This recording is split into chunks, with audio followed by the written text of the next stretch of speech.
So we started out at 50 per block back in the day. Now that's halved 3 times already, and we're about to approach the 4th time. So that eventually there will be no new Bitcoin issued every block, and we'll just have the circulating 21 million supply. There's more demand coming in, more and more people talking about it. And then all of a sudden you create this real reduction in supply, but more people kind of speculating and talking about the reduction in supply, and it creates this self-fulfilling hype cycle. 3 Bitcoins, that's worth what, over $200,000. So that's not insignificant per block. So if you're a big miner and you're mining 20, 30 blocks a day, that's a big dent in your bottom line.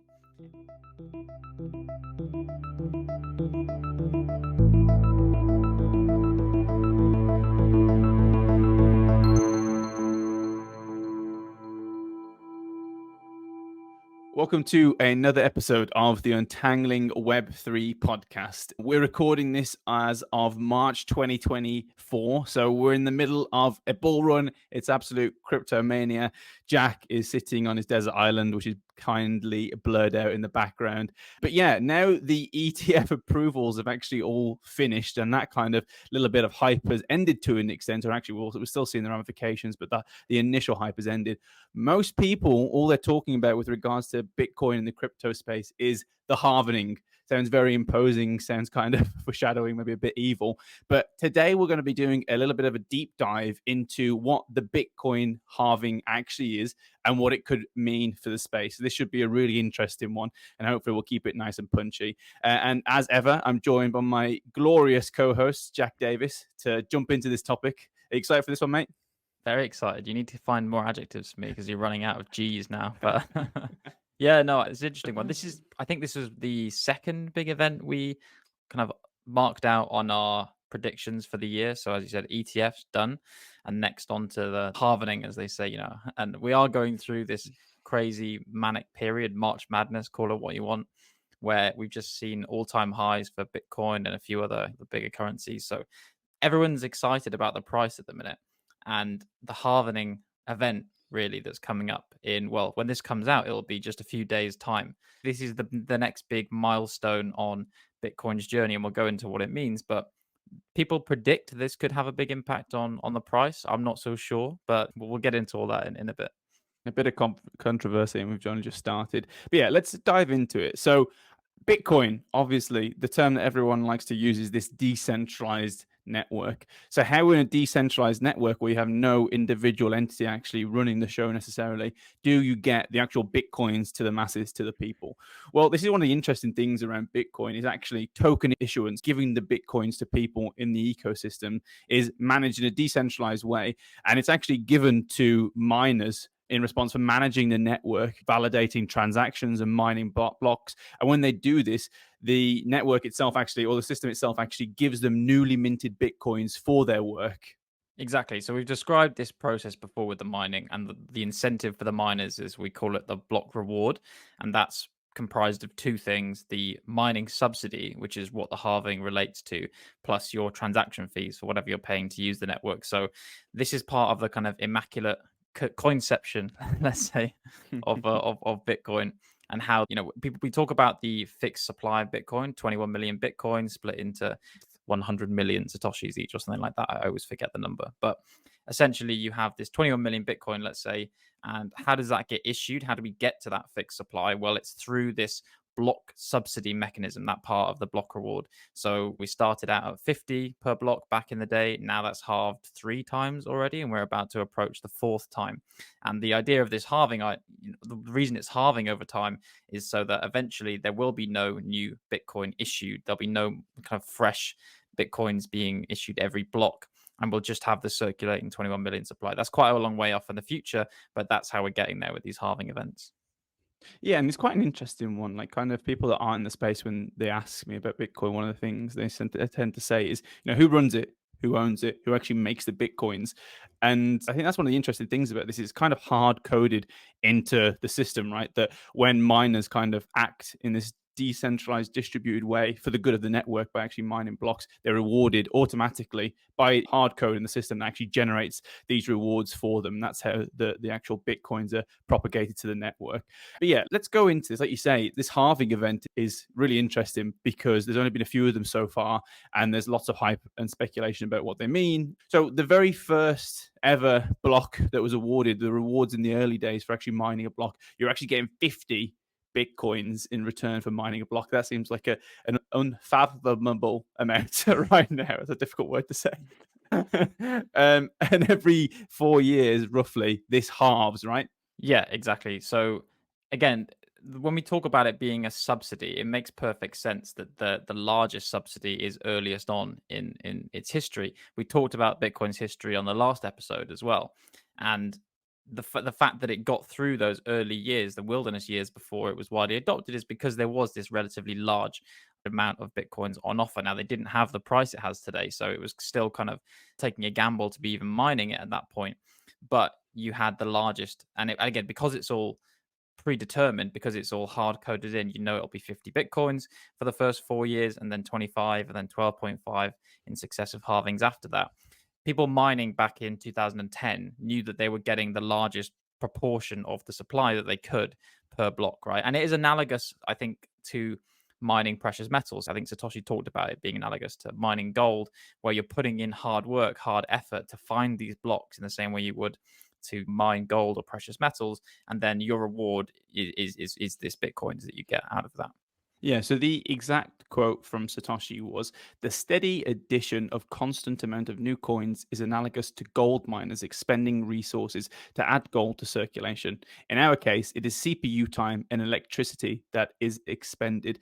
Yeah, it's really interesting, this one. I think like one of the, you say you're talking about likening this to precious metals, having to put some work in to actually gain some value from that.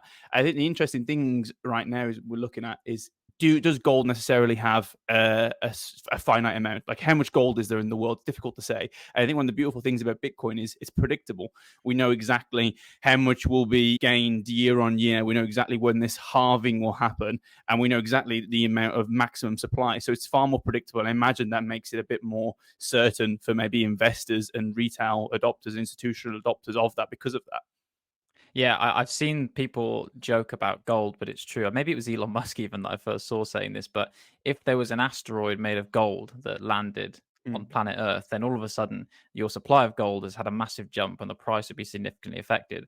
Whereas in Bitcoin, it's pretty much guaranteed that it's 21 million Bitcoins. Now, there are other things that could affect that. Maybe we'll discuss that at the end. But let's assume for now nothing changes. The rules of the system basically state that 21 million Bitcoins were issued back in 2009, and they're just slowly being issued individually in these 50 and 25, 12.5, and coming up in a few days' time, it'll just be 3.125 Bitcoins left, right? So that's just being slowly issued out in these dribs and drabs to people.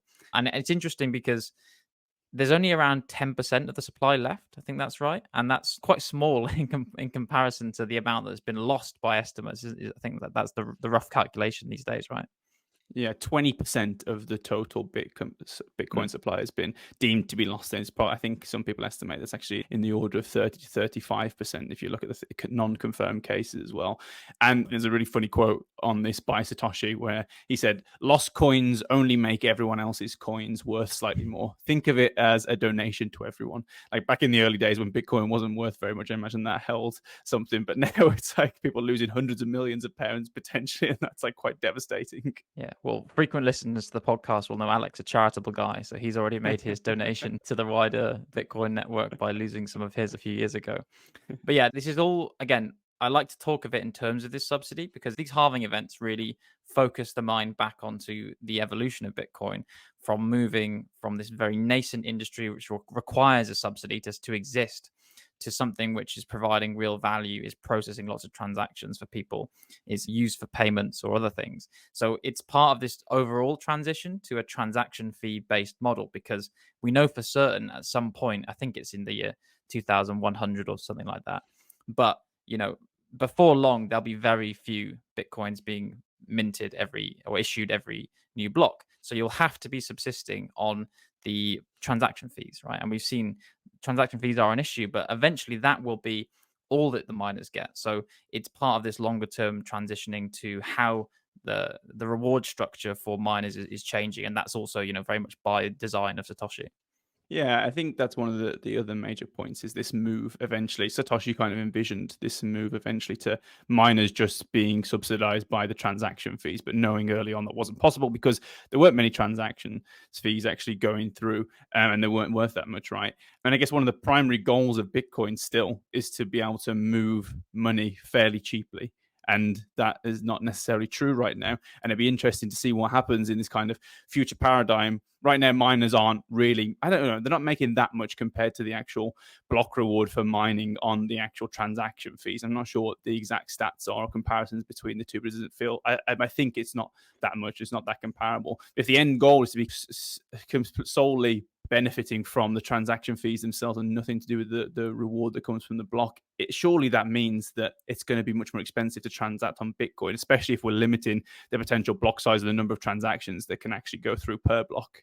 Yeah, I think I've seen it creeping up over time the last couple of years. The proportion of the total block reward that actually is made up by the fees has been increasing, as you'd expect.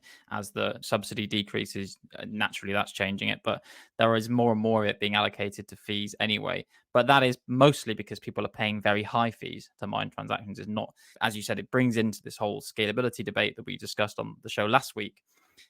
How you fill your blocks, well, it depends on the maximum size. So if you have large blocks, then you could fill them with millions of transactions at a low fee. Or if you have the situation you have with Bitcoin currently, you have these very small 1 megabyte blocks where you will have to have high fees to compensate for, if miners want to maintain parity in their revenue, then every time you have this step change in halving the subsidy, then you'd need a corresponding step change increase in the average fee that you're acquiring. Now, there's also an impact on decentralization of the system as well, right? And how sustainable the system is overall, because the less revenue there is in the system, again, this is decreasing the revenue, at least in the short term, then the profitability of mining goes down. And maybe the smaller players have to, exit the game. They can't survive anymore. And then you have fewer and fewer miners. Now, that's not necessarily to say it's against how Bitcoin is meant to work, but it's just a comment on to lots of people, that's an important feature, is having more miners. And these halving events have the potential, as we've seen in the past, to centralize down to fewer entities. Okay, got you. Yeah. Right. So let's go to maybe some of the things that have happened in the past, because as we say, like a lot of the crypto space and the crypto narrative is dominated by speculation. Number go up, classic. And the reason that I think this is getting so much attention right now is mostly because of the investment piece rather than the actual technology. We're talking about, subsidies versus transaction fees and what's going to be, how is the technology going to move forward in the future and how is it going to affect mining right now. But I think most people are kind of interested in this halvening because they think it's going to mean more scarcity, more people coming in, and therefore price goes up. So what's happened in the past? So like we said, the first halving was in 2012. This was actually after the days that Satoshi kind of had left the scene. So he could define this economic model. He thought it would work. He talked about it a little bit, but then he actually disappeared before the first halving came into play. So I imagine there was a lot of anticipation about what was going to happen around it. But like I say, it was in 2012. Following, it actually went from Bitcoin was worth around $12 just before the halving. And I think it was a year after it went up to $1,000. Now, we can't say that they necessarily are directly one-to-one linked. There's a lot of external market factors that are going into this, but, potentially there's some correlation there. Yeah. And we've seen this pattern play out that normally after the halving, again, we've got 3 data points to go on, right? It's not many, 2012, and then the following ones in 2016, 2020.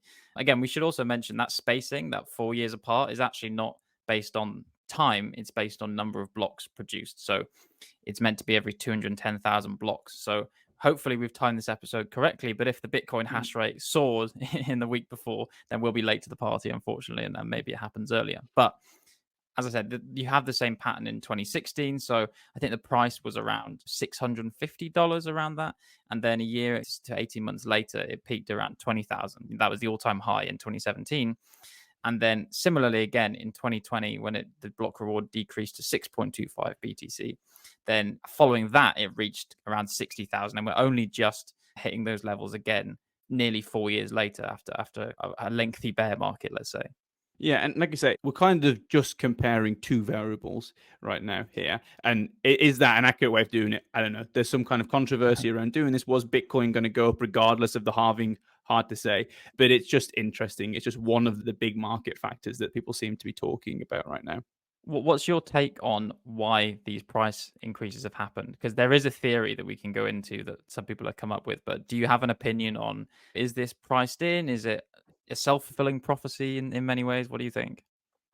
I think I kind of go with the classic supply demand, right? There's more demand coming in, potentially nothing to do with the halving whatsoever, just more Mm. and more people talking about it. And then all of a sudden, you create this not artificial reduction in supply, real reduction in supply, but more people kind of speculating and talking about the reduction in supply. And it creates this self fulfilling hype cycle that people are like, oh my God, there's not much left if you're going to get in now. Like I've seen it play out in the last couple of months purely with the upcoming halving. People are like, well, if you don't lock in now, you're never going to have a chance to buy Bitcoin. And people definitely play on this narrative. What's your take on it? Yeah, mine is similar in that I don't think so. There is this argument, and we can get into. They call it the stock to flow model. It was made by this guy called Plan B, not the musician, but some kind of crypto analyst. And the stock to flow model basically takes the stock, which is the current supply you have of the system, and the flow. So that's the change in supply you get, right? So that every time you mine a block, that's a small change in supply, and that change is diminishing over time. And it compares what is the current supply, the stock, to the change in supply. And that model has been quite good at tracking, at least, or predicting the price changes broadly for the major halving events we've had. Now it predicts around $100,000 BTC by April, so we'll know. But by the time this comes out, if we've gained that extra 30k, that'd be interesting if it does happen. But my take on it is not necessarily that there's any fundamental economic reason for this happening. Again, not an economist, but everyone knows the supply change, right? So it's not like a supply shock. It's not like a change that is coming out of nowhere and the economy is reacting to it. It's completely baked in. So my take is that this narrative now exists based on those three data points that the price will go up. Everyone anticipates, and then it becomes a self-fulfilling prophecy. Plus, you have, as you said, the fact that the system is just becoming more popular. So the overall demand, regardless of whether this halving system thing was happening at all, is increasing while the supply is just tending towards this fixed limit. So, yeah, I don't think there's necessarily anything special in my book Mm. about the halving apart from social media. And most people are telling you to buy Bitcoin right about now. So, It seems like a massive oversimplification, right? To just have two variables effectively yeah. defining what the price of something as complex as Bitcoin is going to be. Like that doesn't take into account what's going on social media, what's going on institutionally, what's going around globally, war, all these things. I think anyone who thinks that they can work at anything economically or related to the economy tends to be wrong. They're right for a certain amount of time, then eventually they're wrong, and there's an exception that breaks the rule typically. But yeah, what we're seeing is Bitcoin's always gone up for kind of this is probably the best time to be in Bitcoin right now. Not financial advice, not financial advice. And what is it? History is not a prediction of the future. But yeah, it doesn't always go up in the way you intend to. It's certainly not been linear for anyone who's been in the space for more than the last 3 months. Yeah, and that's why I mentioned the lag. It is important to note that the effects of this might, based on history, might not be felt for another year to 18 months. So it'd be interesting to look back on this in a year's time and see how right or Yeah. wrong we were. But I'm it's at laughing least because it's it fun. gives us time to get away, Jack. You're like, anything we say in here, we've got 12 to 18 months to get away, basically, and move to Cayman Isles. Pretty much, we won't be held accountable by our subscribers until then, which is nice. So less about the speculation. Let's talk about the miners because they're the people that lose out in all of this. Like just at a high level initially, it's mind blowing to think you have this business model, say you're somewhat profitable.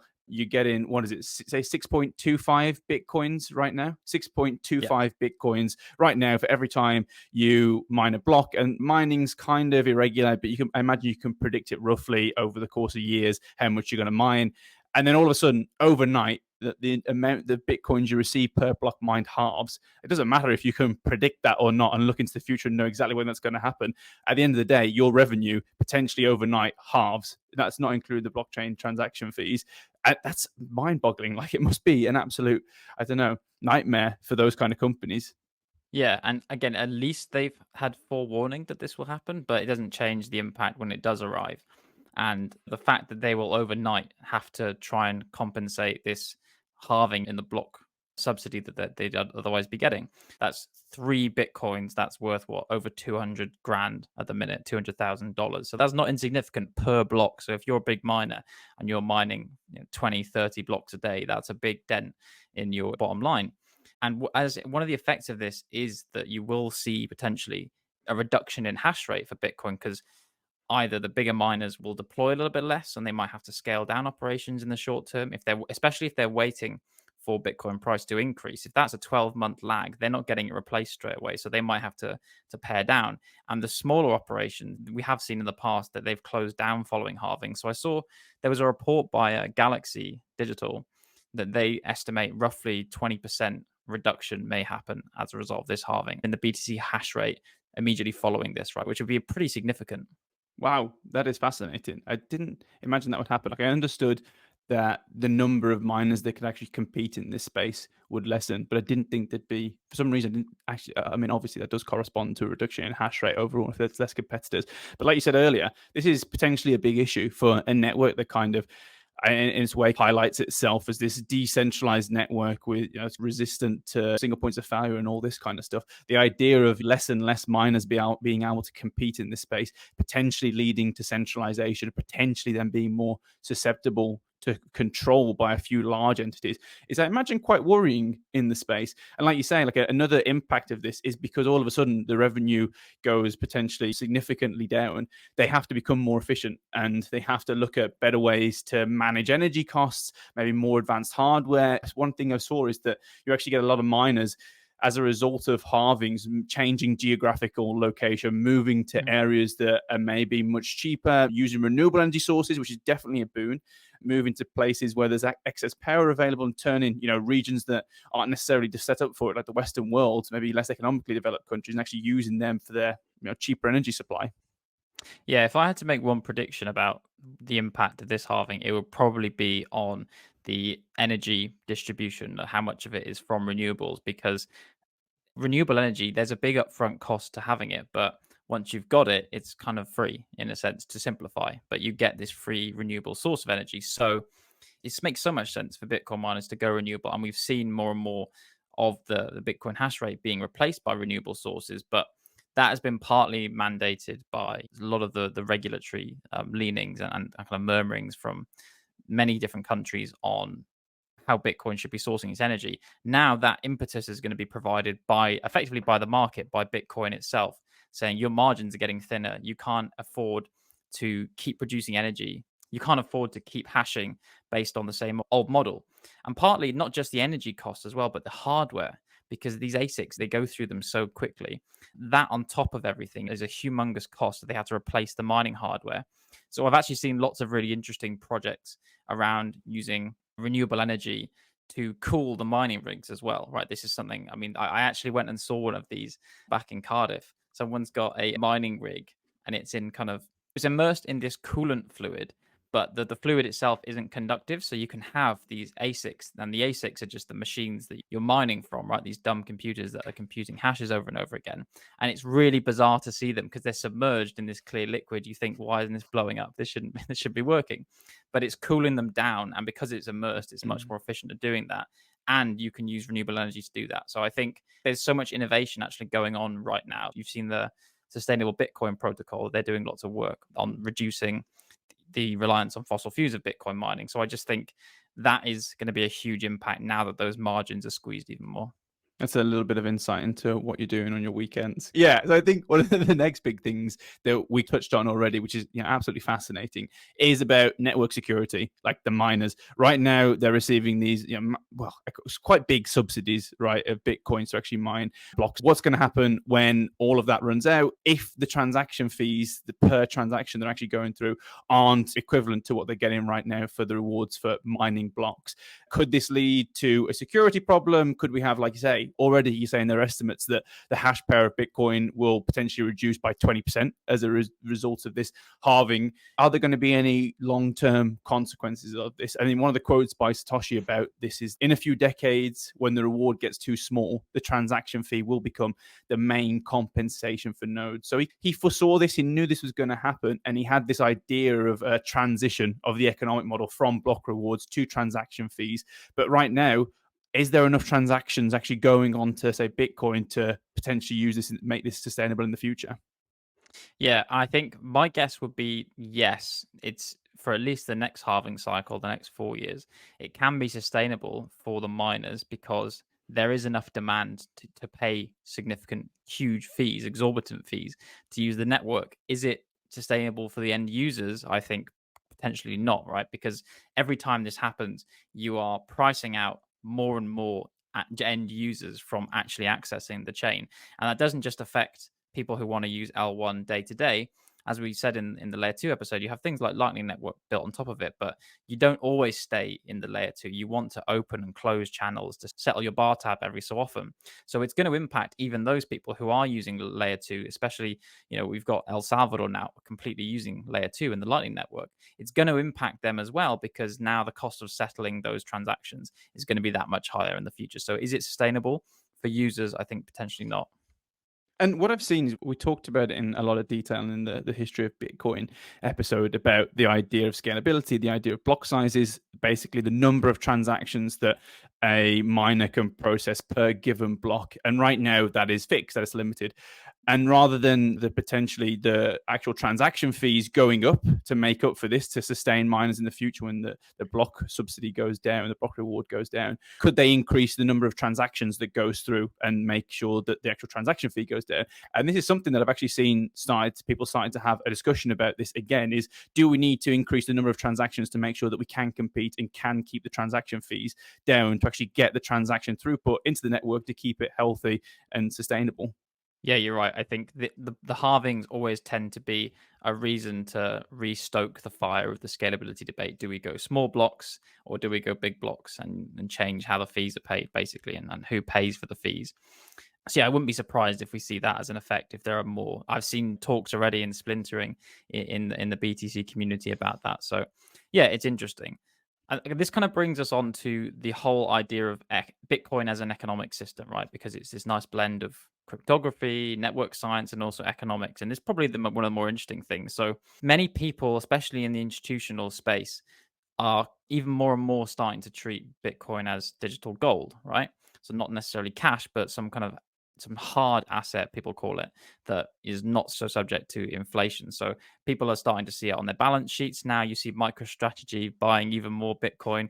Big companies, even with the ETFs, are starting to appreciate the idea of Bitcoin as an asset, but it's playing into this wider digital gold narrative, right?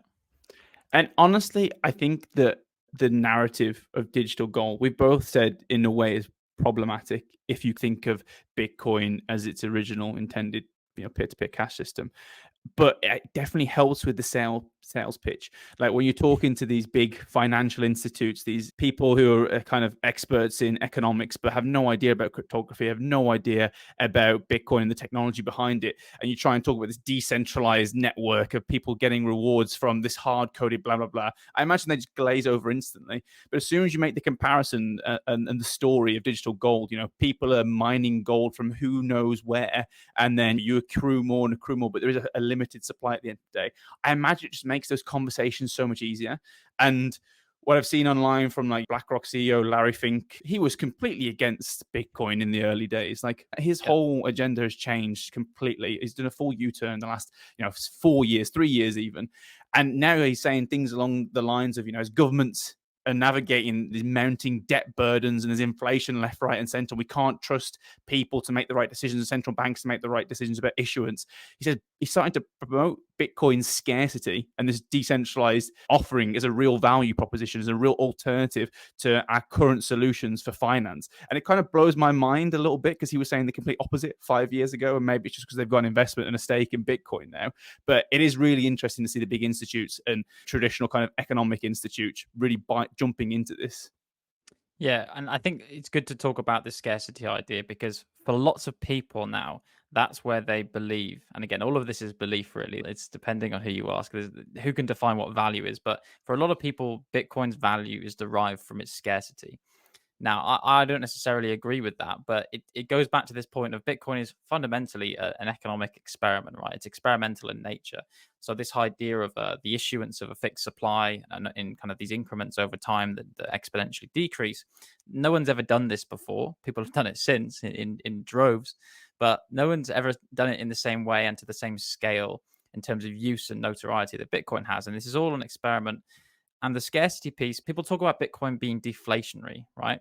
And I think of that as deflationary with respect to a traditional fiat currency like a US dollar, so that its value shouldn't decrease over time because you don't have printing, you don't have additional printing of Bitcoin. Now, okay, at the minute, this is why I get to have a bit of a bugbear here. You are printing Bitcoin every block, but the difference being this is within the wider framework of the fixed supply. So beyond that fixed supply, you can't have it printed, and the market knows these parameters of the system. It knows how many there will be, it knows the issuance rate, whereas in your traditional currencies you can print stupid amounts of money. I saw some ridiculous fact the other day. I don't remember the exact percentage, but some humongous chunk of the US dollar has been printed in the last year. I think like over 50%, I think it was, which is mind boggling to me as a fact. Well, isn't it like, well, I just saw the debt increases in the US by 1 trillion every 40 days. And I can see that, a lot of the kind of the Bitcoin maxis are using this in the Twitter sphere to say, well, why the hell would you buy into this? I think one of the comparisons is that people think the amount of money they have is going up every year if you invest in the S&P and all these kind of traditional stocks and funds. But if you look at your purchasing power related to that bigger number, it actually doesn't go up that much. And this is a real reason. I saw the Coinbase kind of one of the first ads that Coinbase did. And it was all about this problem with investment. You work your whole life and you put money into the system and you can't buy the house that could be bought 50 years ago. You can't buy the car that could be bought 20 years ago. And I don't know how much I agree with. This is not financial advice, as we always say. But their angle was you invest in crypto assets because actually a lot of them do enable you to live that life that you were told you could live if you kind of performed in the prescribed way from the government. And yeah, it's a really interesting one. I think another really interesting point is we talk about Bitcoin is hard coded and everything, all this scarcity, this limited supply, this fixed supply is hard coded. But as we've talked about in the past, the miners are actually running the hard code. They're running Bitcoin itself. So is this 21 million actually fixed? Question. Yeah, we're getting controversial now. But I'm glad you bring it up because yeah, this is a genuine question, and it's one that's been posed before. Again, it was talked relatively seriously by some of the Bitcoin developers a number of years ago, and I've seen it cropping up again, is the idea of expanding the supply because of the reducing issuance of new Bitcoins over time. And to say, how is this economically stable? Well, we're going to have to print more. And if you look at something like Ethereum, they don't have a fixed supply, right? They've kind of abandoned this notion. I'm not entirely sure if they ever did have it, to be honest, but they have a supply that's totally in flux now. You have new ether minted all the time, and you have it burned by transaction fees. You don't have that in Bitcoin. You do supposedly have this hard coded limit, but what if the developers of the software decide to suddenly change it one day? What if they convince the miners? There is precedent for, as we saw in last week's episode, there is precedent for the developers in Bitcoin kind of forcing changes upon miners. Now, we're in a very different situation to where we were years ago with lots of those changes, things like SegWit. But there is a valid question there, I think, and you have to permit some trust that 21 million limit will always be the limit and it won't be increased. My prediction is if that ever happens, if there is a serious discussion around increasing the limited supply, I really do think Bitcoin would potentially cripple overnight. I think the price would just completely plummet, but not financial advice. And I don't think they would do that because they're making their entire money off the value of Bitcoin and they know the effects. When everyone's talking about scarcity, limited supply, that is probably one of the defining features right now of Bitcoin. It's the one that most of the institutions are talking about anyway. If they start to have a serious conversation about this, they know that it would screw up their entire business. I can't imagine miners buying into that now. Maybe in the early days when we were talking about, like I say, the cash system, but now it's this digital gold. Scarcity is king at the end of the day, I think. And one thing that I would want to bring up on this as well because it just came up in a conversation with my mum the other day, because she was like, "Oh, I'm hearing about crypto and I'm listening to the podcast," and she's like, "Well, how many bitcoins do you have? You talk about it all the time." And I'm like, "Well, I have a third of a bitcoin or something like that." And she's like, "You have a third of a bitcoin? Like, what the hell is a third of a bitcoin? Like, how does this? If I had a third of a pound, I wouldn't be talking about it on a podcast." And I was like, "Well, actually, Bitcoin is divisible. We need to. I don't think we've actually said this before, but it is divisible into smaller denominations of 100 million. It's 100 million It's satoshis 100 per million. You're Bitcoin. right. Yeah. Yeah, and we should just emphasize that point, that there aren't just 21 million Bitcoins. There's 21 million times 100 million satoshis. So there is enough divisibility to actually exchange it round.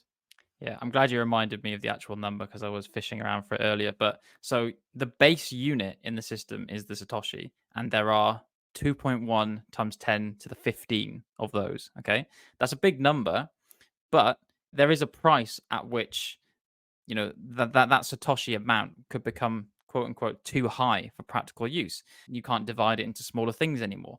And that's one of the other reasons I've seen people mentioning about increasing the supply. Well, if it ever got so big and so valuable, then you would want more kind of smaller denominations to use it, and that would effectively inflate the supply.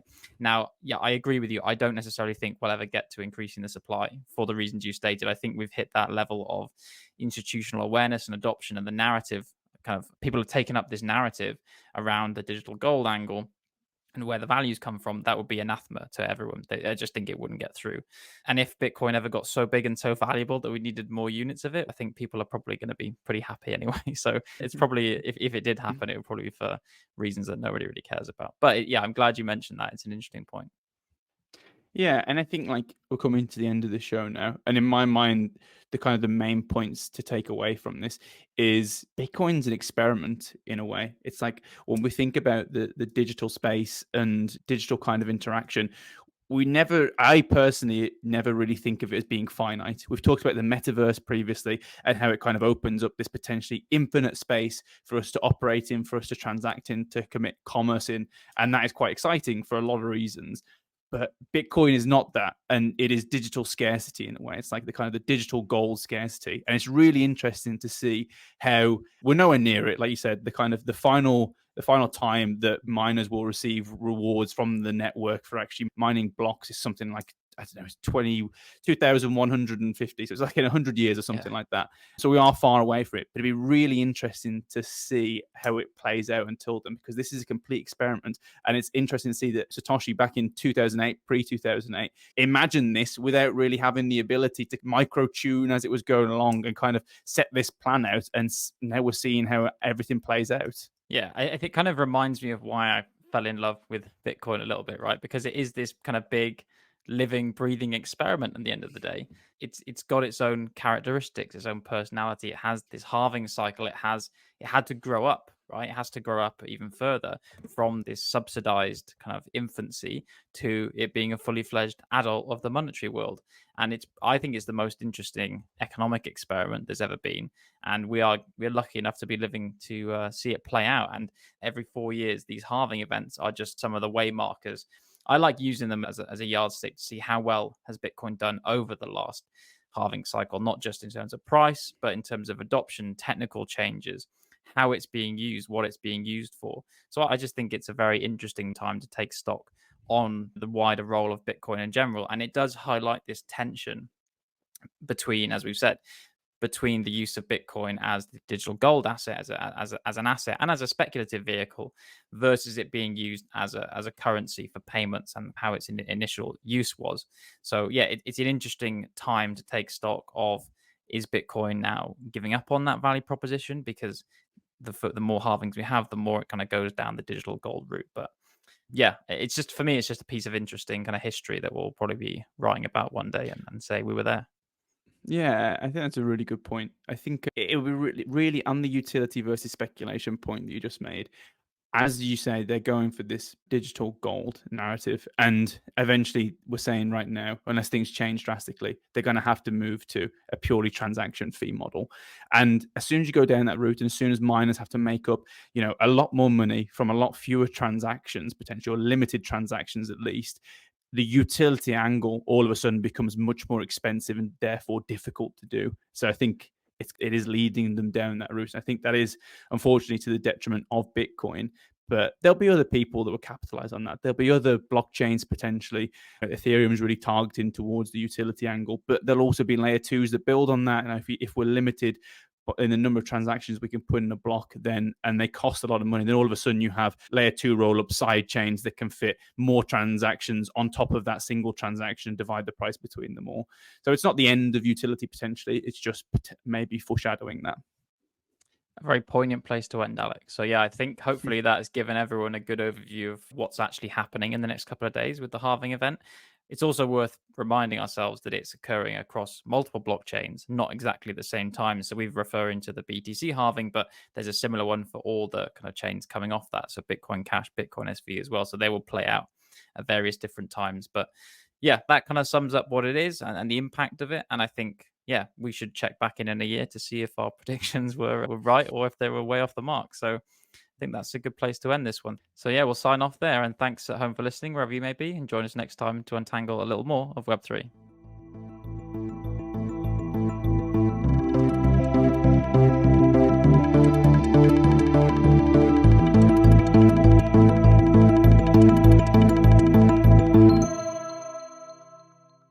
Thanks for tuning in to another episode of Untangling Web3, produced by Emma Camilleri.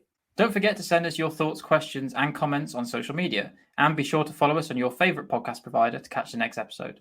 See you next time to untangle a little bit more of Web3.